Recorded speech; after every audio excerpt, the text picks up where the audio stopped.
Hoje, a nossa conversa vai por um caminho um pouco diferente, menos sobre a notícia em si e mais sobre uma reflexão. Uma reflexão sobre o que realmente significa justiça. E para guiar essa nossa reflexão, tem essa passagem que diz tudo. Essa fome, essa sede, é sobre ela que a gente precisa pensar um pouco. O fato é este, simples e direto. A partir dessa manchete, o nosso olhar precisa ir além, bem além do que está na superfície. Então, vamos começar por aqui. Vamos tentar entender essa fome por justiça, o que esse evento representa e o paradoxo que ele traz à tona. E logo que a notícia se espalhou, o que se viu foi previsível.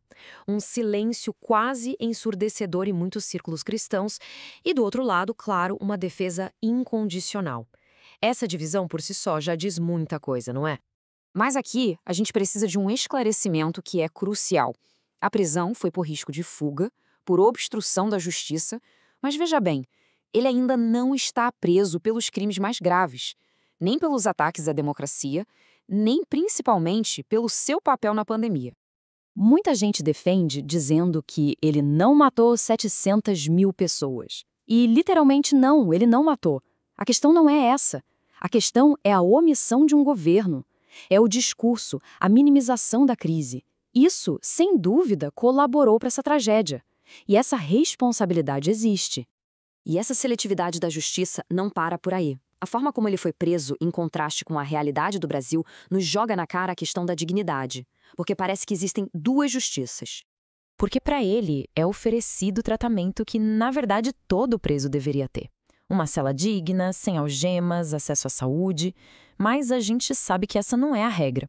Isso escancara uma injustiça brutal. No nosso sistema, a dignidade não é um direito de todos. Parece ser um privilégio de poucos.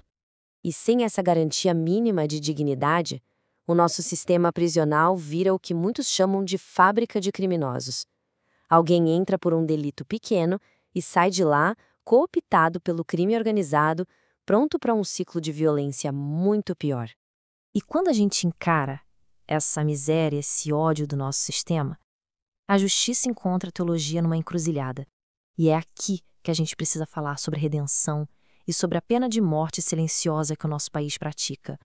O ex-presidente está sendo tratado com a dignidade que lhe é de direito, mas e as inúmeras vítimas do nosso sistema que sofrem uma pena de morte não declarada, seja dentro das prisões ou nas periferias, nas operações policiais que destroem famílias sem o devido processo? E aí fica a pergunta, que é muito difícil: onde é que a nossa fé se encontra com a forma como a gente pune? Como a gente concilia as duas coisas? Eu nunca esqueci uma frase que eu ouvi de um pastor. Ele disse isso, que acreditar na pena de morte é, no fundo, duvidar do poder da redenção. É uma frase que abala qualquer certeza. Às vezes parece que a gente age como Pilatos, sabe? Simplesmente lavamos as mãos. Entregamos as pessoas a um sistema que destrói, quando o que elas talvez precisassem era de correção e de um pouco de luz. E se a gente lava as mãos para a dignidade dos presos, lavamos ainda mais para as consequências da omissão. E é isso que nos leva ao lamento final. Um lamento por aqueles que foram esquecidos.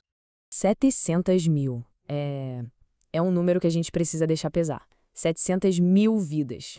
As imagens, elas falam por si. Cada uma dessas covas é uma história que foi interrompida.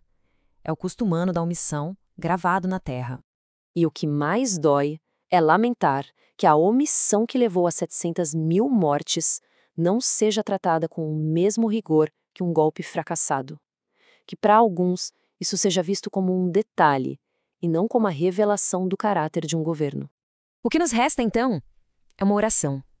Que a justiça seja feita para ele e para todos os outros. Mas, mais do que isso, que haja uma conversão verdadeira. E que a gente nunca se esqueça dos 700 mil e de todas as vítimas anônimas desse sistema. E a gente termina com a mesma pergunta do começo, que fica ecoando. O que significa de verdade ter fome e sede de justiça? O que é, afinal, a justiça que sacia?